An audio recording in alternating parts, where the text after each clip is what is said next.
Tired of the everyday routine? Ever dream of a life of romantic adventure? Want to get away from it all? We offer you Escape. Escape, designed to free you from the four walls of today for a half hour of high adventure. It all started on the bus just outside of Dallas. The sailor who had snored beside me since Memphis got off, and the big fat guy got on. He overflowed into my half of the seat, and for sound effect, he ate one apple after another. He must have bought 'em by the sack. Hey, fella, do you mind? Huh? My top coat? Oh. I'd like to have it pressed, but I prefer a tailor to do it. No. I pulled the coat out from under him. He'd smashed my carton of cigarettes almost flat. From then on, I held the coat in my lap.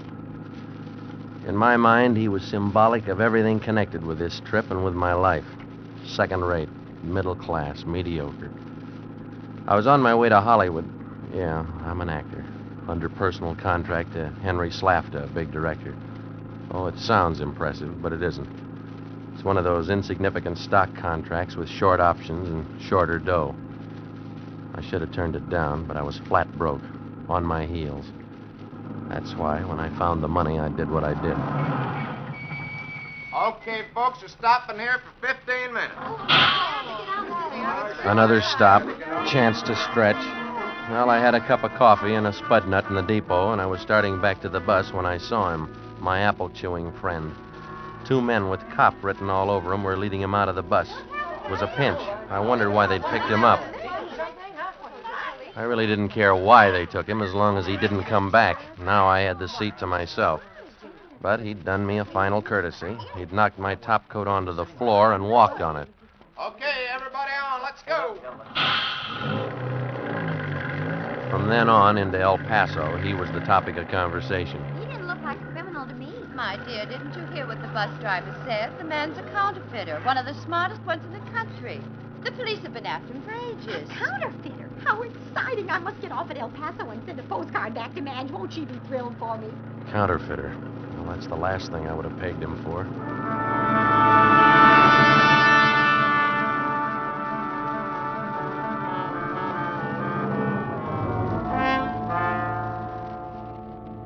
El Paso. El Paso. And Hollywood still 24 long hours away. Well, economy or no economy, I wasn't going to go on. I was dead tired, saddle sore from 3 days and nights on that bus. So I switched my ticket to the following day, and I hunted up a cheap hotel.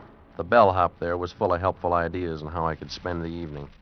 Well, how about Juarez, mister? Juarez, huh? Yeah, old Mexico, just across the International Bridge. Oh, yeah. I'd forgotten that this is a border town. No, thanks. I just want to get some sleep. Sure, mister. It's up to you. I tipped the kid and stretched out on the bed. I dug in my pocket for a cigarette, but I was out, so I reached into my topcoat for the carton. That's when I found it. The package of money. A lot of money. All in 50s and 100s. Nice, clean, fresh bills. I counted them fast. $15,000 worth. So that's why I found my coat on the floor of the bus. Fatso had stashed his homemade money in my pocket. Why, the lousy... I'd fix his wagon, planning it on me. Operator, give me the FB... No, never mind. Wait a minute. Why should I? If I turned it in, I might get involved, and I couldn't afford to. When I got to Hollywood, Hollywood. Boy, what an entrance I could make into that town if all this dough were only real. I could just picture the look on Henry Slafta's face if I flew into Hollywood with a new wardrobe, stopped at the Ambassador, took a suite, made a big splash. Yeah, if only the dough were real. Well, I couldn't sleep now. I was too stirred up, so I took a shower and changed my clothes and went out. I didn't have anything particular in mind, but since the hotel was near the International Bridge, I went over into Juarez, and I wasn't quite sure why I did it, but in my pocket was one of the $50 bills.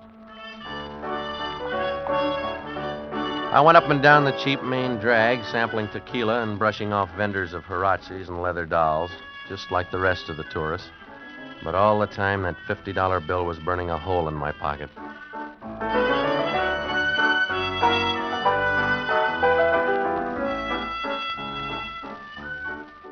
It was in a small bar, a crummy place called El Serape, that I finally took a chance. I'd had a couple of tequila daisies, and each time I'd given the waiter a half a buck. This time I handed him the $50 bill. I held my breath. And suddenly, I knew I'd been a fool.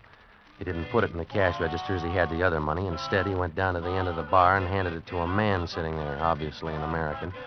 He took it, looked at it, and then had the waiter point me out.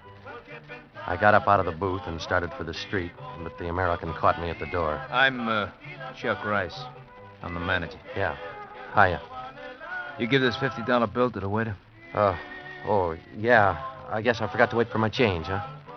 You don't want to go around forgetting money like this. Just visiting? Yeah, tourist. You know you're taking a big chance. You're setting yourself up like a pigeon. Well, what are you talking about? What do you mean? Don't get excited, amigo. This is border town. That's all. The wrong people might get the idea that you're carrying more bills like this. Yeah, well, I'm not. Yeah, sure. But if you were, I could put you in touch with most anything. Maybe a little gambling. We could fix you up with a little game. Anything you want to buy, I can get it for you. No, I don't want to buy anything. But, suppose I wanted to sell something. Sell, huh? Uh-huh. That's a little tougher. I'd have to see a sample. You got it, mister, right there in your hand.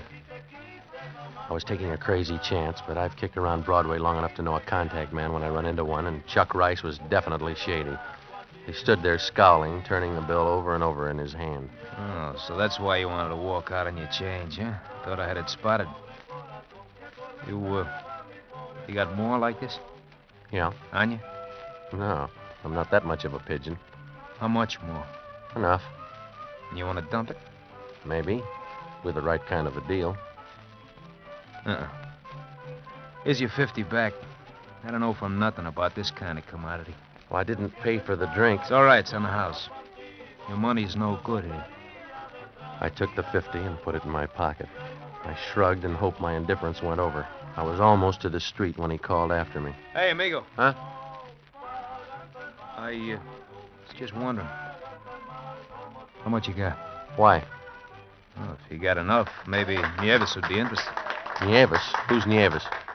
Down here, we don't ask questions like that. You go to the cab stand on the corner. Ask for Miguel. Tell him you want to see Nieves. Tell him Chuck Rice sent you. Only this time, amigo, if you want to do business, you better have the dough on you.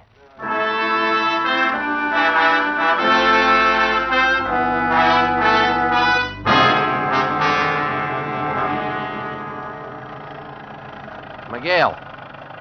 Hey, I'm talking to you. What's the idea? You keep going around in circles. Bien sabe, senor. Can't sabe my foot. I want to go to Nieves. Si, senor, si, Nieves. Well, let's get going. Never mind the sightseeing. Miguel was driving down dark back alleys and dirt roads. I couldn't tell which direction we were going, and I'm sure that was the idea. But we were getting further and further out of town. I was beginning to wish I didn't have the money on me. But I hadn't gone back to the hotel for it when Miguel suddenly pulled off the road into a ruddy gopher-hole courtyard of a broken-down hacienda. It was littered with debris. I stumbled over a peg. His squeals woke a bunch of chickens roosting on a fence. And then I saw her. She was lying in a canvas hammock, one bare foot hanging over the side, deep in the enjoyment of an oversized cigarette. She seemed asleep, except for the rhythmic puffs of smoke. She never opened her eyes all the time I was there. Nieves? Si. Chuck Rice sent me. He thought we might be able to work out a deal. I got some money. I want to sell it. Chuck Rice said that you might handle it. You hear me? Si. I got $15,000 American in 50s and 100s. How much you want? Well, what'll you give me? How much? Well, I figure 5,000 would be fair. No touch. What? If that's all you want, I no touch. Why? Too hot. Well, if you think it's worth more. No touch. Okay, no touch. Come on, Miguel. Si, senor. Senor, Yeah. O'Toole. What was that? O'Toole, maybe he buy. O'Toole? Where's O'Toole? Oh, Miguel, no. Si, senor. Come, I will take you. Well, your English is improving, Miguel. Maybe your sense of direction will improve, too.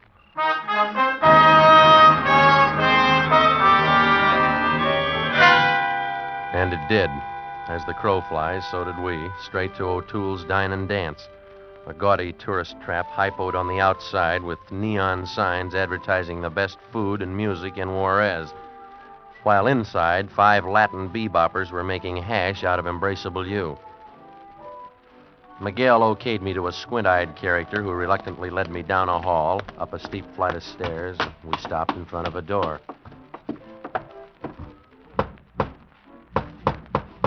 Come in. Behind a huge red lacquered desk sat a handsome Chinese in a dinner jacket smoking a long black cigar. Ah, good evening.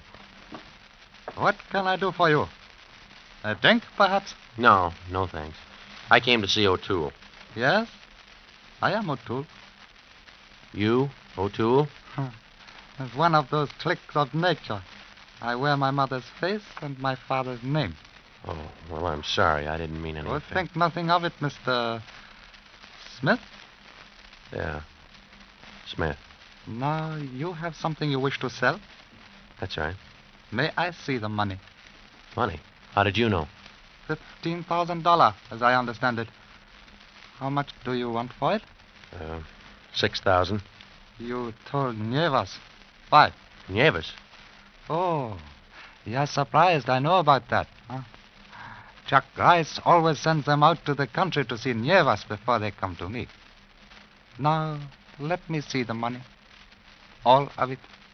Sure. Here.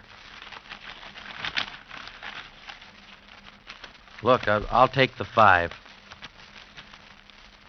I'll give you 4. Oh, now, wait a minute. There's 15,000 there. You won't have any trouble passing it in Mexico. I know that. I also know that when this kind of money turns up in this part of the world, it means only one thing. I am your last resort. Well, Mr. Smith? Yeah. Give me the 4,000. He went to the safe, got the money, and paid me. I got out of his office. Well, maybe I should have held out for more, but he gave me the creeps. Besides, any way you look at it, 4,000's a lot of money. I could knock Henry Slafter's eyes out with less than that. Downstairs in the club, the floor show was on, when an Adagio team was going through its calisthenics. I was just passing the bar when she bumped into me. Hello, Charlie. No, I'm not Charlie. Sure you're Charlie. You gotta be Charlie. Go on, beat it. Come on. Don't be a sucker. We're being watched. Well, so what am I supposed to do? Be smart. Buy me a drink. Look, I told you, I'm not interested. Interested in getting out of here alive? What kind of a crack is that? You see Squint Eyes over there by the entrance? Well, he's not the doorman.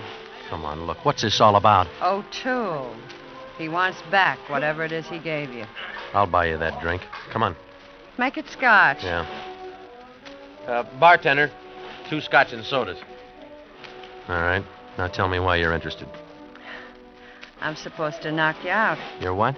Those 2 drinks you just ordered. Yours will be loaded. And not with bromoquinine to cure your cold. Ever hear of knockout drops, tourist? Yeah, sure, but I don't get it. What are you telling me for? I don't know. Maybe because you're from my side of the border. Maybe because you don't look like the kind of scum that usually comes in this joint. All right. So my drink's going to be loaded, and Squint Eyes is over to the front door to make sure I don't get away. I don't have much choice, do I? Yeah, you do. I'm going to help you.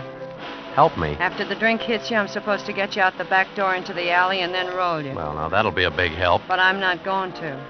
Quiet. Here come the drinks.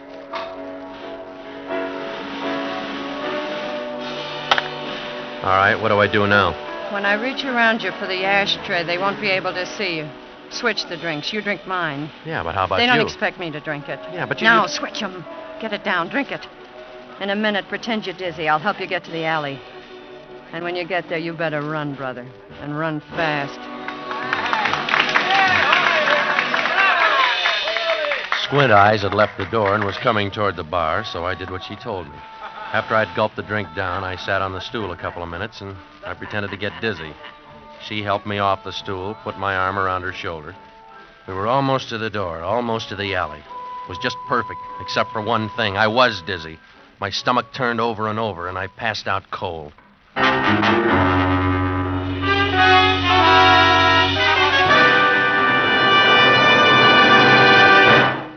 In just a moment, we will continue with Escape. But first, a lot's been said about the Sunday night entertainment on CBS, and rightly so. But take a look down the CBS listings during the entire week, and you'll find there's no let-up in the parade of all-star shows. Tomorrow, Wednesday night, and every Wednesday night, Bing Crosby, Groucho Marx, Burns and Allen, and Gene Hirschholt as the beloved Dr. Christian are heard on most of these same CBS stations. Dick Hames and the Andrews Sisters, Jack Smith and Dinah Shore are also on hand in their early evening quarter-hour programs. Make a habit of listening to CBS all through the week. And now we return you to the second act of Escape.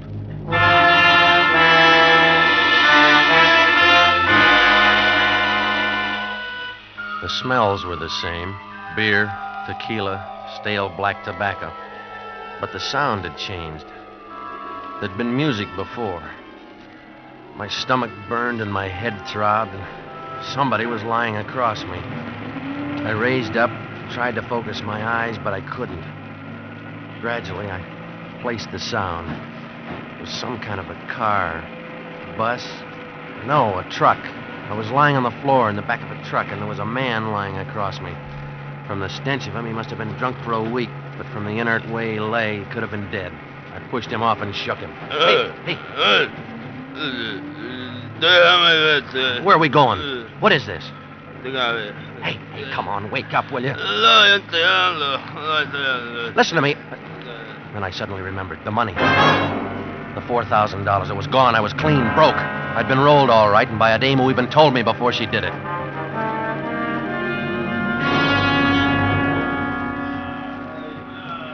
And then I saw the rest of them. The truck was a big van, and it was loaded, packed with the dregs of border town, a sodden human cargo. All of them filthy, bleary-eyed. But one of them looked awake and reasonably sober. Hey, you over there. You speak English? Si, senor. Well, what happened? What are we doing here? Oh, we all fall drunk, senor. Oh, it's no good to fall drunk. Oh, you go to Hensler's. Hensler's? Sí. What are you talking about? Oh, caray. No es bueno. Oh, I have been there before. I should know not to fall drunk. Oh, 1 whole month I have been there. Ese lugar es muy feo. Oh. You've been where before? Where are they taking us? Tell me. To Hensler's.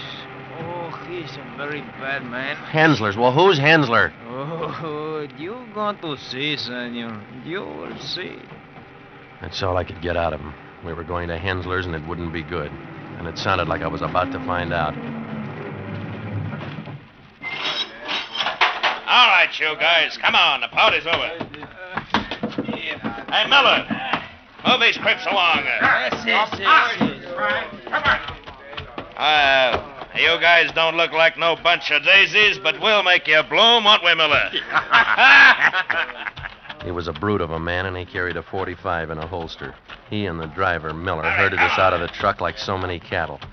It was some sort of a road gang. I saw a sign blocking the road that read, "Under construction, Hensler Construction Company." Well, I had no idea where we were, how far away from the border. The landscape was dry, dusty, barren. Well, Gonzalez, you with us again? Didn't we learn you not to get drunk, huh? Come on, you guys, step on it. All right, quit shoving. Come on, come. Hey, what are you doing here? Yeah, that's what I'd like to know. Miller! How many times I gotta tell you to be careful who you pick up? Now, wait a minute, Jake. Don't get sore before I tell you. Don't you know we can get in plenty of trouble picking up the wrong guys? I didn't pick him up. O'Toole threw him in. O'Toole? Shut up, you. What O'Toole wish him on us for? Wait till Hensler hears about this. Yeah, well, O'Toole has already talked with Hensler. He says this fellow will not give us any trouble. He is an embezzler. The police are looking for him. You're crazy. He came across the border to sell some money he had stolen from a bank or something. He must be plenty hot. He was willing to drop 15,000 real dough for 4,000 cash. Real dough? What are you talking about? That was counterfeit I sold O'Toole. Listen, buddy, I don't know what your racket is, but nobody fools O'Toole about money. But it can't be real money. It was counterfeit, I tell you. It had to be. Look, I want to see Hensler. You talk to me or you talk to nobody? But I got to see Hensler. I got to get back to Juarez. Huh? Did you hear that, Miller? He's got to get back to Juarez. All right, look, you can't push me around. I'm an American. Oh, he's an American. Well, send this to your congressman. Oh! Okay, American. Get on your feet. Get a pick and start working.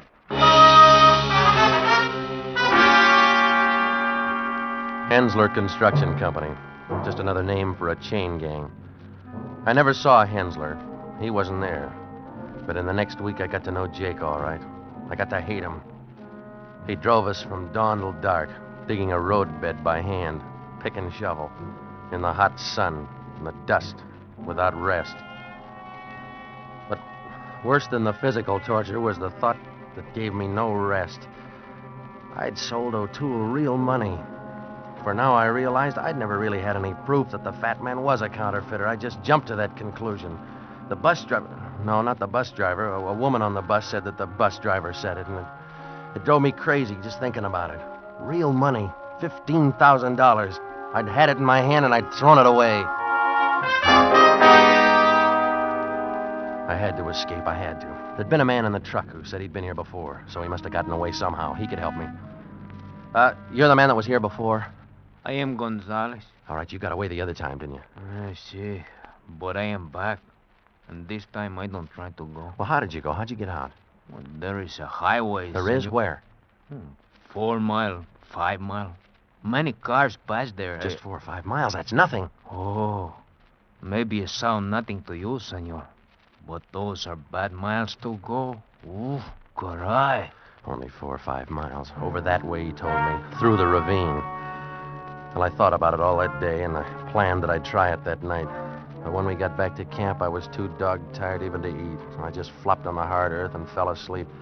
It seemed that I'd just closed my eyes when I was shaken awake. Hey. Huh? Hey.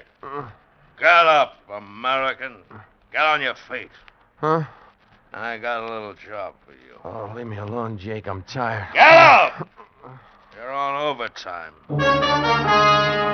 He was murderously drunk. He had a bottle of whiskey in one hand and his .45 in the other. So I got up off the ground. All around me, the men were sleeping. If they heard him, they didn't pay any attention. He marched me down to the roadbed and threw a pick at me. There. I'll start digging. But it's the middle of the night. Look, I'm dead. I gotta finish the road. Start digging, I said. What are you picking on me for, Jake? Why me? You're gonna start digging, or I start shooting. So I dug. I dug till my hands were bleeding and my lungs were scalded with the effort of breathing. He sat alongside the road, knocking off that fifth of whiskey and riding me every time I faltered. He was just mean drunk enough to kill me if I stopped. So I dug and I dug. Finally, I couldn't go on anymore. I was too tired to care. I dropped the pick and fell onto the road. My face was in the dirt. I lay there, panting, waiting for the bullet.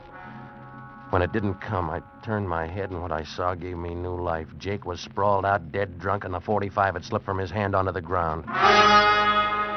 It was my chance.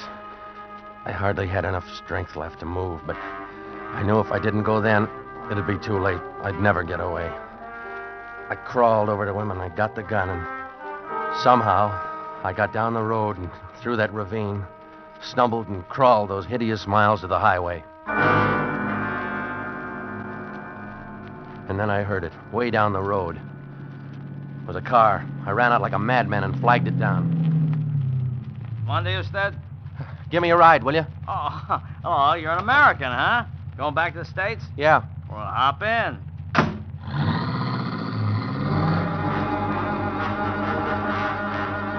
I leaned back against the seat, shut my eyes, and slept all the way into Juarez. Well, here you are. You said O'Toole's dying to dance. Sure I can't wait for you? No, thanks just the same, but I got some business to take care of. Okay. Good luck. $15,000 worth of business, and Jake's 45 in my pocket to guarantee the deal. I went around to that back door and slipped in quietly, and then crept down the hall and up the stairs that Squint Eyes had led me before. This time I entered O'Toole's office without knocking. Hello, O'Toole. Oh, I didn't expect you back so soon. Sit down. Can I get you something? Yeah, you can. $15,000. I'm afraid I don't understand.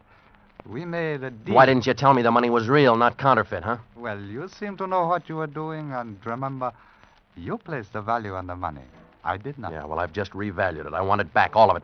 We made a deal, and I paid you, and I'm through with you. And you rolled me. How you lost the money I paid you is no concern to me. All right, then look, then maybe this will be some concern to you. I took enough punishment to get this gun not to hesitate to use it. Now get the money while you're still alive. That won't be necessary. How about 10,000? Look, don't stall. 15. But I should be allowed to realize some profit. Hurry up, O'Toole. I haven't got all day. I'll have to open the safe. Then open it. Will you take it in 10s and 20s? Now, look, I don't care how you give it to me, so long as it's American money. Now, quit stalling and get it. I didn't trust him. I expected any minute he'd pull something fast, but he didn't. He gave it to me. I never realized before the power of a gun. It makes short men tall and tall men strong. Here you are. Thanks.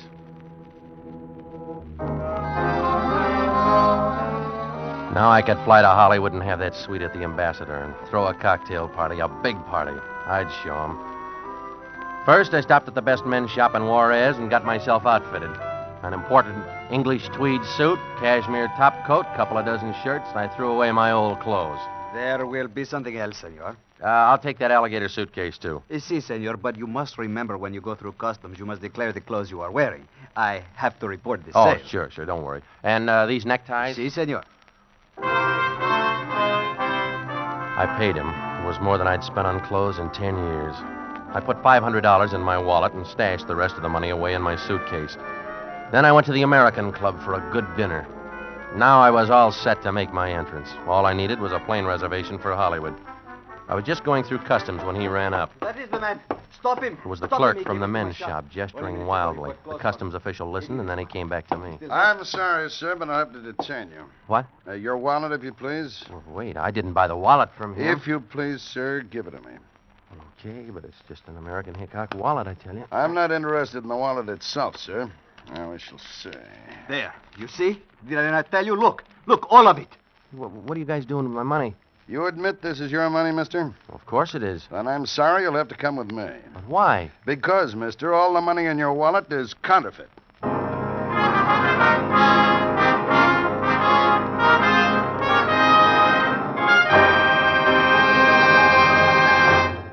Escape is produced and directed by William N. Robeson. Tonight we have presented Border Town by John and Gwen Bagney. Featured in the cast were Jack Webb as Evan, Bill Conrad as Jake, Ben Wright as O'Toole, Tony Barrett as Rice, and Jeanette Nolan as Nieves. Also heard were Ted DeCorsia, Paul Frees, B. Benaderet, Jerry Hausner, and Harry Bartell. Special music was arranged and conducted by Del Castillo. Next week. You're on a train from Rajahore to Calcutta. With you is a fabulous jewel, the most sought-after emerald in the world, in whose depths are mirrored terror and violence. And for you, there is no escape.